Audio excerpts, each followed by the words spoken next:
গণপতি চ্যানেলের তরফ থেকে সকলকে জানাই শুভ শারদীয়ার প্রীতি ও শুভেচ্ছা। পুজো সকলের ভালো কাটুক। ওম জয়ন্তী মঙ্গলা কালী ভদ্রকালী কপালিনী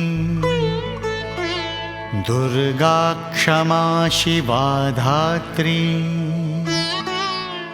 স্বাহা স্বধা নমো। নমস্কার, প্রসন্নময় দিব্য কালীবাড়ি থেকে সরাসরি।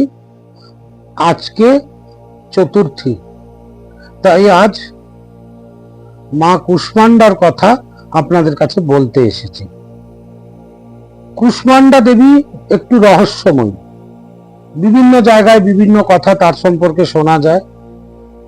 সংস্কৃতে কুষ্মান্ডা শব্দের অর্থ হচ্ছে যিনি বিশ্ব প্রসবিনী, অর্থাৎ নিজের অন্ডের মধ্যে নিজের ভেতরে সমস্ত বিশ্বকে যিনি ধারণ করে রেখেছেন তিনিই দেবী কুষ্মান্ডা।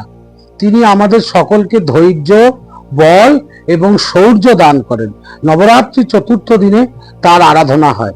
তিনি কুষ্মান্ড প্রিয়া। কুষ্মান্ড তার পূজায় কুষ্মান্ড বলির বিশেষ বিধি আমি লক্ষ্য করেছি। বিভিন্নভাবে তার আরাধনা করা যায়। তার তান্ত্রিক আঙ্গিকেও পুজো হয়, আবার শুদ্ধ বৈদিক আঙ্গিকেও তার পূজা হয়। তো বিভিন্ন আঙ্গিকে তার পুজো পাঠ হয়, হোম যজ্ঞাদি হয়। আমরা মা কুষ্মান্ডার আরাধনা করেই থাকি এবং সেই সমস্ত পুজো পাঠ করে মানব জীবনের অনেক দুরারোগ্য ব্যাধি, দুঃসহ কর্ম, অনেক রকমের বাধা মা দূরকরণ করে দেয়। তাই আসুন আজ শুভ চতুর্থীর দিনে আমরা সকলে কুষ্মান্ডা দেবীকে স্মরণ করি।